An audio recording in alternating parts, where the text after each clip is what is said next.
Welcome to మెగా9 TV. ఆకాశానికి నిచ్చెన వేసిన కాలం కలిసి రాకపోతే నేల చూపులు చూడక తప్పదు అన్నట్లుగా 4 దశాబ్దాలుగా అగ్రరాజ్యం అమెరికాకు కంటి మీద కునుకు లేకుండా చేసిన ఇరాన్ సుప్రీం నేత అయతుల్లా అలీ ఖమేనీ అధ్యాయం ముగిసింది. మధ్యప్రాచ్యంలో మునిపెన్నడూ లేని ఉత్కంఠ, ఇరాన్ వీధులన్నీ రణరంగాలు, 47 ఏళ్ల వైరం ఒక క్షిపణి దాడితో పతాక స్థాయికి చేరింది. అసలు ఇరాన్ ఇక్కడి వరకు ఎలా వచ్చింది? ఖమేనీ మరణం వెనుక ఉన్న అసలు కథేంటి?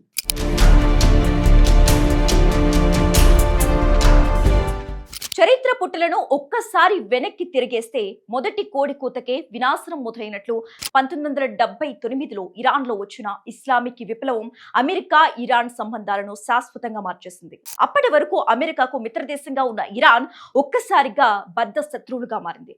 అమెరికా దౌత్యవేత్తలను బందీలుగా పట్టుకోవడంతో మొదలైన ఈ చిచ్చు దశాబ్దాల పాటు ఇరు దేశాల మధ్య అగాధాన్ని పెంచింది.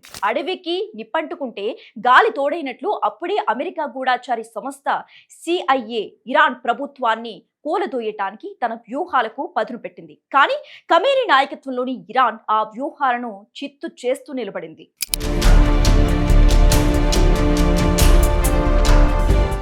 అమెరికా ఇరాన్ మధ్య శత్రుత్వం మాత్రం ఆరని కార్చిచ్చులా రగులుతూనే ఉంది. పుండు మీద కారం చల్లినట్లు ఒకరిపై ఒకరు చేసుకుంటున్న దాడులు నేటికి ప్రపంచాన్ని వణికిస్తూనే ఉన్నాయి. ఈ ఘర్షణ ఈనాటిది కాదు.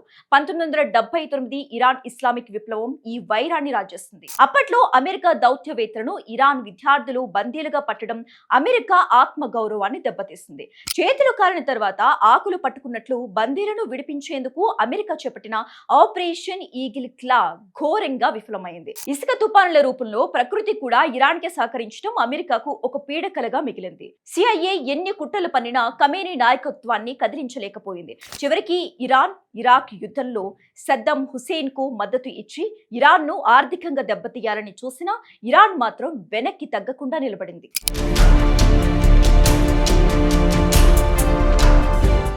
గడిచిన 10 ఏళ్లుగా ఇరాన్ అణు కార్యక్రమం అమెరికాకు నిద్ర లేకుండా చేసింది.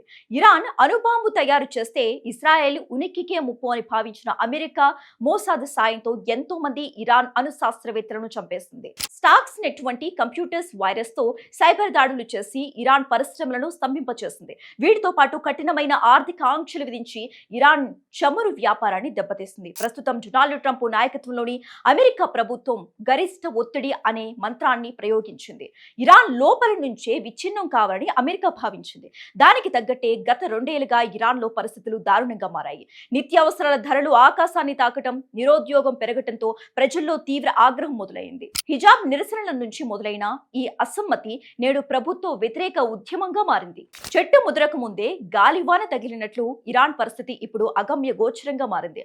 అటు ప్రజల తిరుగుబాటు, ఇటు కీలక నేతల మరణంతో ఆ దేశం అగ్నిగుండంలా మారింది. జనవరి 2026 నుండి ఇరాన్ వీధులు రణరంగమయ్యాయి. ఇస్లామిక్ పాలన అంతం కావాలంటూ వేలాది మంది రోడ్లపైకి వచ్చారు. ప్రభుత్వం ఇంటర్నెట్ నిలిపివేసి అణిచివేతకు పాల్పడిన నిరసనలు ఆగలేదు.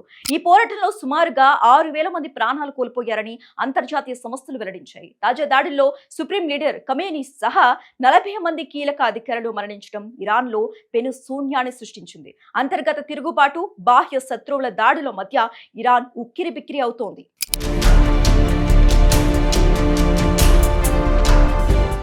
ముళ్ల కంచె మీద పడ్డ బట్టను లాగినా చిరుగుతుంది, వదిలేసిన చిరుగుతుంది అన్నట్లుంది నేటి ఇరాన్ పరిస్థితి. దశాబ్దాల పాలన ముగిసిన వేళ ఆ దేశం ఇప్పుడు నిప్పుల కొలిమిలా మారింది. 47 ఏళ్ల వైరం ఒక ముగింపుకు చేరుకున్న ఇరాన్ గడ్డపై అల్లకల్లోలం తగ్గలేదు.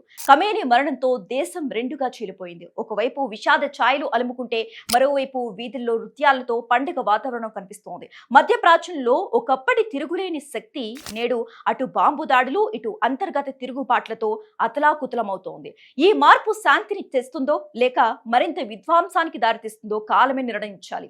అతి వినయం దూర్త లక్షణం అన్నట్లుగా అగ్రరాజ్యం అమెరికా ఎత్తుగడలు ఇరాన్ ను ఉక్కిరిబిక్కిరి చేస్తున్నాయా? 1979 నాటి ఇస్లామిక్ విప్లవం ఇప్పుడు 2026లో చరమాంకానికి చేరుకుందా? ప్రస్తుతం ఇరాన్ ఒక చారిత్రక సందిగ్ధంలో ఉంది. అమెరికా పన్నే కుట్రలు ఫలిస్తాయా లేక ఇరాన్ మళ్ళీ ఫినిక్స్ పక్షిలా పైకి లేస్తుందా అన్నది $1 మిలియన్ ప్రశ్న. ముందుంది ముసల పండగ అన్న చందంగా రాబోయే రోజులు ప్రపంచ భౌగోళిక రాజకీయాల్లో అత్యంత కీలకం కానున్నాయి. కొత్త నాయకత్వం ఇరాన్ దశను మారుస్తుందో లేదో వేచి చూడాలి.